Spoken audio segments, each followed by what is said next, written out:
안녕하세요. 매일 새로운 사연을 전하는 읽어주는 사연 라디오입니다. 구독과 좋아요, 많은 공유 부탁드립니다. 오늘의 사연 시작하겠습니다. 안녕하세요. 친정을 무시하는 남편과 이혼한 30대 여성입니다. 결혼한 지 2년 만에 이런 이유로 이혼했다 하면 사람들이 결혼 전에는 몰랐냐. 남자에 미쳐도 단단히 미쳤었냐 하던데 결코 그런 건 아니었어요. 연애 기간이 7년이었고 그동안 남편이 저한테 워낙 잘했기 때문에 심성이 곱고 다정한 사람인 줄로만 알았죠. 그래서 말하기 힘든 제 가정사도 남편한테 전부 다 털어놓았던 거고요. 그리고 그런 제 이야기를 듣고 남편이 개의치 않는 눈치였기에 결혼 후 그렇게 달라질 줄은 상상도 못했습니다. 하지만 열길 물속은 알아도 한길 사람 속은 모른다더니 그 말이 참이었네요. 남편하고는 대학교에서 동아리 활동을 하며 알게 되었는데 그때는 그저 좋은 선후배 사이로만 지냈습니다. 당시 제가 연애에 별 관심이 없었거든요. 하지만 졸업을 앞두고 있던 어느 날 남편에게 연락이 왔어요. 저에게 할 이야기가 있다며 한번 봤으면 좋겠다고요. 평소에는 그런 일이 없었기에 좀 의아하긴 했지만 딱히 거절할 이유도 생각나지 않아서 만나기로 했죠. 그리고 그렇게 만난 자리에서 남편이 자기가 곰곰이 생각해봤는데 아무래도 절 좋아하는 것 같다며 한번 만나보지 않겠냐대요. 좀 당황스러워서 생각할 시간을 달라고 했어요. 그리고는 바로 집으로 들어와 어머니에게 이야기하니 싫은 게 아니라면 한번 만나보면 어떻겠냐는 거예요. 제가 마마걸은 아니지만 평소에 자주 어머니 조언을 구하는 편이었거든요. 아무튼 그래서 결혼하자는 것도 아닌데 아니다 싶으면 헤어진다는 마음으로 만나보자 했어요. 제 나이 겨우 25이었으니 연애하다 헤어지는 게 흠이 될 것 같지도 않았으니까요. 연애하는 동안 남편하고는 크게 문제없이 잘 지냈어요. 선후배로 지낼 때랑 다르게 남녀로 만나니까 남편이 생각보다 고집도 세고 보수적인 면도 있다는 걸 알게 됐지만 그게 저희 연애에 큰 걸림돌이 되지는 않았죠. 어쨌든 저한테만큼은 오히려 더 다정하고 자상해졌으니까요. 특히나 제가 직장 생활 4년 만에 건강상의 이유로 잠깐 쉬어야 했던 시기가 있었는데 그때 남자친구가 얼마나 든든한 버팀목이 되어줬는지 몰라요. 저 콧바람 쐬게 해준다고 분위기 좋은 식당부터 시작해서 여기저기 많이도 데리고 다녔고요. 그래서 남자친구 덕분에 4개월 만에 슬럼프를 극복하고 더 좋은 직장에서 새 출발도 할 수 있었습니다. 하지만 그런 남자친구에게 그때까지도 저는 말하지 못한 비밀이 하나 있었는데 사실 숨기려고 숨긴 건 아니었어요. 오히려 깊이 생각하지 못해서 이야기를 못했는데 나중엔 타이밍을 놓친 듯해서 털어놓을 기회를 잡기가 어려웠던 거죠. 그건 바로 제 어머니에 관한 것이었습니다. 제 어머니는 저를 낳아주신 분이 아니라 길러주신 분이었어요. 저를 낳아주신 어머니는 제가 돌이 되기도 전에 사고로 세상을 떠나셨고 이후로 제가 3살쯤 되던 해 아버지가 지금의 어머니랑 재혼을 하셨다 들었습니다. 참고로 지금 제 어머니는 제가 다니던 병원의 간호사셨고 남자인 아버지 혼자 매번 저를 병원에 데려와 전전긍긍하는 모습이 안쓰럽고 마음이 가셨다네요. 그리고 그런 두 사람을 병원 의사 선생님께서 이어주셨고요. 제 어머니가 말씀하시길 처음엔 당신도 아버지와 당신 사이에서 아이를 하나 갖고 싶으셨답니다.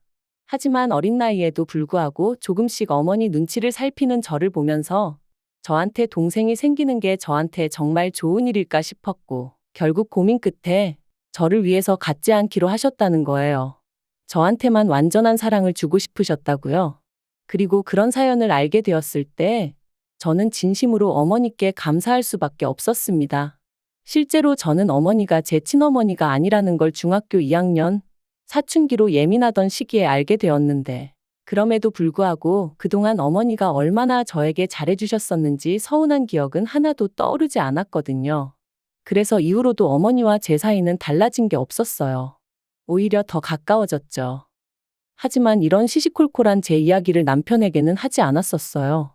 연애 초반에는 초반이니까 굳이 할 필요를 느끼지 못했고 중반에는 해야지 하면서도 어느샌가 까먹고 그러다 보니 그런데 직장을 옮기고 결혼 이야기가 조금씩 나오기 시작하니까 말을 하긴 해야겠다 싶대요. 그래서 제가 먼저 남편에게 우리 부모님을 소개하고 싶다고 했어요. 참고로 그때까지도 양가의 왕래는 한 적이 없었습니다. 남편이 진작부터 저를 시부모님께 인사시키고 싶어 하긴 했지만 그렇게 오가다가도 헤어지는 친구들을 몇몇 봤었고 그게 그렇게 좋아 보이진 않았거든요. 그래서 매번 정중히 거절하곤 했었죠. 그런데 그러던 제가 먼저 남편에게 저희 부모님과 만나보겠냐 하니 남편은 뜻밖이다 싶으면서도 기뻐하는 눈치였어요. 남편이 처음 저희 집에 왔던 날, 어머니께서 정말 상다리가 부러질 만큼 근사한 한상을 차려주셨습니다. 그리고 남편도 그런 상차림을 보고는 입이 떡 벌어져서 벌써부터 사랑받는 사위가 된 것 같다며 너스레를 떨더라고요. 이후로 식사 내내 화기애애한 분위기가 이어졌지요. 그런데 식사가 끝나갈 무렵 남편이 먼저 저를 보고 저희 부모님을 한 번 보고 그러더니 하는 말이 저는 도대체 누굴 닮은 거냐대요. 제 얼굴에서 저희 부모님하고 닮은 구석을 찾을 수가 없다면서. 그리고 그 순간 느낌상 남편은 웃자고 하는 얘기 같았는데 잠깐의 정적이 흘렀습니다. 그래서 제가 남편더러 나는 돌아가신 어머니를 닮았다고 덤덤하게 말했어요. 그랬더니 남편이 순간 무슨 뜻이냐는 표정으로 절 보길래 지금 앞에 앉아 계신 어머니는 나를 3살 때부터 키워주신 어머니라고 털어놓았죠. 그리고 속상하게도 저희 어머니께선 당신이 무슨 죄를 지은 것도 아닌데 고개를 푹 숙이시곤. 그때를 생각하면 지금도 괜히 가슴 한켠이 욱신욱신거립니다. 사실 남편이 어떤 반응을 보일지 매번 이 순간을 상상할 때마다 조마조마했어요. 화를 낸다거나 저를 동정하면 어떻게 반응해야 하나 싶었으니까요. 그런데 남편이 보여준 반응은 뜻밖이었습니다. 그러냐 하더니 어머님이 대단하시네요. 고생 많이 하셨겠어요 하고 말았거든요. 그리고는 저더러 사랑을 많이 받고 자랐나 보다고 전혀 몰랐다고 그러는데 왜인지 저도 어머니도 어느새 울고 있었네요. 그러자 아버지도 남편도 왜 우냐며 자기가 뭐 실수했냐 하고 아무튼 결국 분위기는 괜찮게 마무리되었어요. 저희 부모님이 남편더러 또 놀러오라 하시며 차비하라고 용돈도 챙겨주셨고요. 그리고 이후로 결혼식까지 모든 게 착착 진행되어 갔습니다. 양가에서 별다른 잡음 없이 저희 의견을 존중해 주셔서 할 건 하고 생략할 건 생략해서 식을 올렸죠. 그래서 앞으로 남편과 제 결혼 생활에는 꽃길만 있겠구나 싶었어요.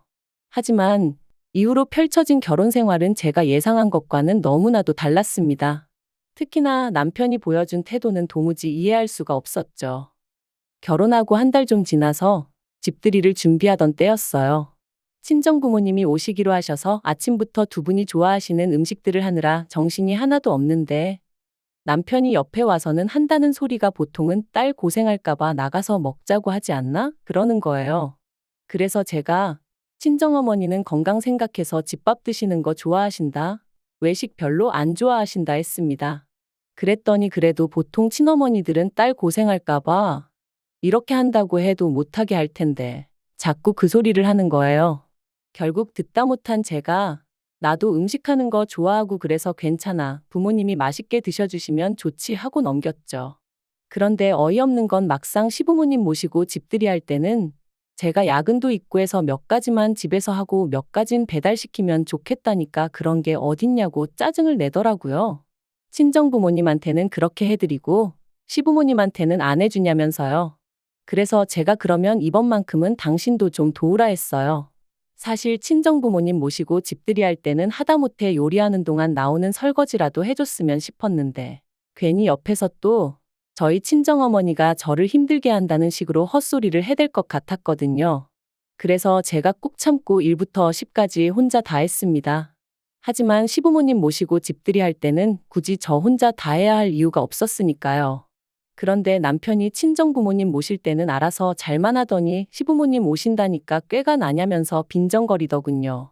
거기다 저를 정말 열받게 한 건 말끝마다 친어머니들이 딸들한테 원래 그렇게 하냐면서 마치 저랑 저희 어머니 사이가 보통의 평범한 모녀 사이와는 다르다는 식으로 몰고 갔다는 거예요.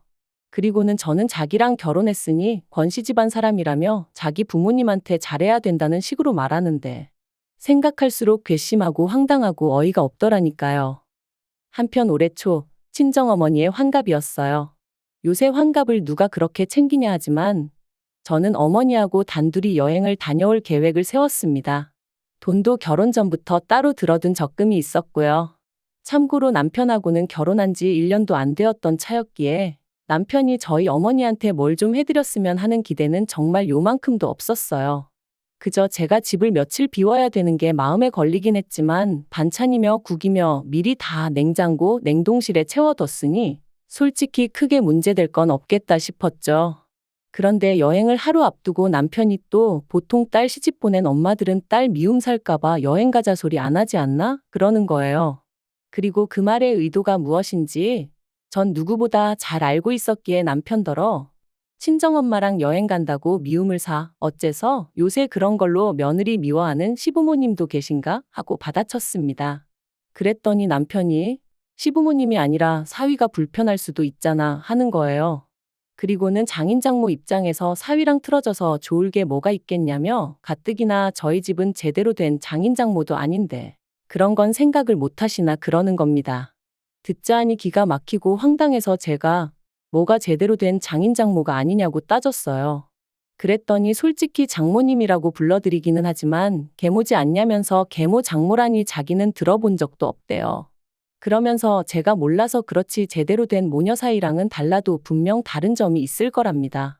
그걸 모르고 그저 엄마 하는 제가 안타까워서 그런다나요?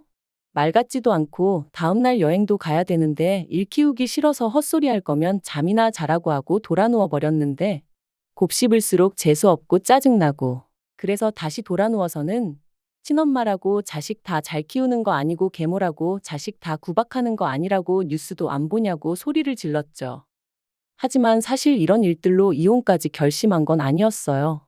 그저 저 하나 잘 살기만 바라시는 친정부모님께 이런 이야기를 했다간 괜히 두 분이서 서로 자책하실까 걱정이 되었기에 어떻게든 제 선에서 정리하면 된다고 생각했거든요. 그런데 남편은 점점 도가 지나친 발언을 서슴지 않더니 급기야는 넘지 말아야 할 선까지 넘어버렸습니다. 지난 6월에는 어머님의 생신이 있었어요. 그리고 저는 저희 집으로 시부모님 두 분을 초대해 식사를 대접할 생각이었죠. 그런데 남편이 대뜸 장모님 생신 때는 여행 갔다 오더니 어머님 생신은 밥 한 끼로 때우려고 그러냐는 거예요. 그래서 그때는 환갑이셨고 어머님은 환갑도 아니시지 않냐니까 환갑 때는 네가 뭐 챙겨드렸어? 하는데 그땐 결혼 이야기도 나오기 전이었는데 제가 어머님 환갑을 왜 챙기겠어요. 또 말 같지도 않은 억지를 쓰는구나 싶어서 그래서 어쩌라는 거냐 물었습니다. 그랬더니 남편이 어머님 모시고 여행을 다녀오래요. 어머님이 아들만 둘이다 보니 딸하고 여행 다니는 주변 친구분들을 그렇게 부러워하셨다면서 말이죠. 솔직히 당황스럽고 어이없고 아닌 게 아니라 귀찮은 마음도 들었습니다. 어머님하고는 좋을 것도 나쁠 것도 없는 사이였지만 그래도 어떻게 보면 생판남인데 둘이서 여행이라니. 거기다 저희 어머님은 입맛도 무척 까다로우시고 체력은 약하셨거든요. 그러니 생각할수록 눈앞이 깜깜해지는 기분이었죠. 하지만 한편으론 그래도 참고 한번 갔다 오면 남편도 저에게 고마움을 좀 느끼려나 싶더라고요. 그래서 알겠다 했습니다. 그런데 그렇게 어머님과의 여행을 3일 앞두고 저희 친정어머니가 쓰러지셨어요. 다행히 외출하셨던 아버지가 핸드폰을 두고 나가셔서 집으로 되돌아오셔서 어머니를 발견하곤 바로 응급실로 가셨기에 망정이지 그렇지 않았으면 정말 큰일 날 뻔한 상황이었다고요. 그리고 그런 연락을 받고 저는 다른 건 그 어떤 것도 생각할 수가 없었습니다. 다행히 상사에게 이야기하니 바로 퇴근할 수 있게 해주었고 이후의 일은 메일로 이야기하자더군요. 그래서 바로 병원으로 향했더니 어머니가 중환자실에 누워 계셨습니다. 늘 손만 뻗으면 닿을 거리에서 누구보다 밝은 얼굴로 저를 맞아주시던 어머니셨는데 그렇게 누워 계시는 모습을 보니 고비는 넘기셨다고 해도 그런 말들과는 별개로 왠지 모를 두려움에 심장은 벌렁거리고 손발이 덜덜 떨렸죠. 어느 정도 상황이 정리가 되고서야 저는 남편에게 전화를 걸었습니다. 남편에게 어머니가 쓰러지셨다는 말과 함께 당분간 내가 친정과 병원을 오가며 지내야 할 것 같다고 했죠. 그런데 남편이 한숨을 쉬더니 쓰러지셔도 꼭 이런 때 쓰러지시냐 그러는 거예요. 순간 제 귀를 의심했습니다. 괜찮으시냐? 내가 가봐야 하는 거 아니냐 당연히 그런 말이 나올 줄 알았으니까요. 하지만 거기서 끝이 아니었어요. 남편이 그래도 여행은 가야 된다고 어머님 실망시키면 자기도 가만히 있지 않을 거라고 했거든요. 어이가 없어서 나더러 지금 이런 와중에 어머님이랑 여행을 가라는 게 말이 되냐 했습니다. 그랬더니 어머님 실망하실 건 생각 안 하냐면서 저더러 왜 자꾸 남한테 공을 들이냐는 거예요. 어머님이야 제가 남편이랑 이혼하지 않는 한 평생 한 가족으로 지낼 사이지만 저랑 저희 친정어머니는 막말로 친정아버지 돌아가시면 생판남이나 다름없는데 왜 쓸데없이 거기다 시간 쏟고 정성 쏟고 그러냐면서 옆에서 보기 딱하다나요? 결국 남편의 마지막 말에 저는 더는 화를 참을 수가 없었습니다. 그래서 남편더러 누가 당신하고 평생 살겠다고 했냐고 쏘아붙였어요. 그리고는 키워준 은혜도 못 갚게 하는 당신 같은 사람하고는 소름 끼쳐서 하루도 더는 같이 못 살겠다. 이혼하자 했습니다. 그랬더니 남편이 자기가 뭐 틀린 말 했냐면서 자기가 속이 상해서 그러는 거래요. 친정아버지가 돌아가시고 나면 분명히 틀어질 사이인데 그때 상처받을 제가 안쓰러워서 미리 조심시키는 거라나요? 그러면서 잘 생각해 보라고. 진짜 친어머니 같았으면 시집간 딸 시댁에서 미움받을까 걱정돼서 시시콜콜한 이유로 딸한테 연락하고 안 그런답니다. 오죽하면 딸 가진 죄인이란 말이 있겠냐면서요. 그런데 자기가 보면 제 친정어머니는 제가 시댁에서 미움을 받건 말건 그런 건 신경도 안 쓰는 것 같다며 그건 저를 진짜 사랑하는 게 아니라나요? 어이가 없어서 제가 남편더러 당신이야말로 아내를 진짜 사랑하는 남편 같지가 않다 했습니다. 남편이 아내를 진짜 사랑하면 처갓집 말뚝에다 절을 한다는데 당신은 한 게 뭐가 있느냐고. 말은 안 했지만 친정어머니는 100번 양보해서 의붓 어머니라 싫어서 그렇다 치더라도 그럼 뭐 친정아버지한테는 얼마나 잘했냐고 따졌죠. 막말로 자기가 뭐 장인어른 생신이라고 전화라도 한 통 한 적 없거든요. 그랬더니 남편이 세상에 그런 걸 챙기는 사위가 어딨냐면서 우겨대는데 그동안 내가 알던 사람이 이런 사람이었나 싶을 정도로 앞뒤가 꽉 막힌 정신 나간 인간이 따로 없더라니까요. 그래서 결국 제가 말을 말자고 그냥 깔끔하게 이쯤에서 헤어지자 했습니다. 그리고 그제서야 남편이 우리가 같이 한 세월이 얼만데 이렇게 끝내냐며 개소리를 해대길래 어머니는 자그만치 나를 30년 넘게 키워주셨다고 니까짓 거랑 비교도 안 된다 해버렸네요. 남편과 이혼하기로 마음을 먹고 나니 이후의 일은 일사천리로 진행되었어요. 다만 처음부터 친정부모님께 솔직한 이유는 말씀드리지 못했고 성격 차이라고만 둘러댔기에 친정부모님은 결혼 생활이란 게 원래 처음부터 다 잘 맞을 수는 없다 하시며 서로 양보하고 맞춰가며 살아야 한다고 어떻게든 저를 설득하려 드셨죠. 하지만 그것도 남편이 저희 집 앞으로 찾아와서는 저희 친정부모님께 죄송하다. 이혼만은 안 하고 싶다며 구구절절 떠들어대는 바람에 친정부모님이 진짜 이유를 알게 되셨고 친정어머니가 당신 때문에 제가 이혼하는 거냐며 그러지 말라셨는데 그렇게 슬픈 표정을 하신 어머니는 처음이었어요. 그리고 그런 어머니의 표정을 볼수록 저는 남편과 헤어지고 제대로 된 행복을 찾아야겠다고 결심하게 되었죠. 그리고 결국 저를 설득하지 못한 남편은 순순히 협의 이혼에 응해주었습니다. 다만 마지막에 덧붙이기를 언제든지 생각이 바뀌면 자기한테 연락하래요. 자기가 받아주겠다고요. 어이가 없어서 그런 일은 없을 테니 꿈 깨라 했어요. 세상에서 그 누구보다 큰 사랑을 주신 친정어머니가 저런 인간 입에서 몇 번이나 오르내리게 한 사실이 지금도 죄송할 뿐입니다. 다시 누군가를 사랑하고 가정을 꾸릴 수 있을지 그건 솔직히 모르겠어요. 당장은 그러고 싶은 생각도 없고요. 그저 당분간은 친정부모님과 맛있는 것도 먹고 다니고 좋은 곳도 놀러 다니면서 많은 추억을 만들고 싶네요. 그리고 평생이 가도 부족하겠지만 지금부터라도 조금씩 제가 받은 사랑을 돌려드릴 생각입니다. 긴 이야기 들어주셔서 감사합니다. 오늘의 사연은 여기까지입니다. 구독과 좋아요, 알람 설정해주시면 앞으로 더 좋은 사연으로 찾아오겠습니다. 감사합니다.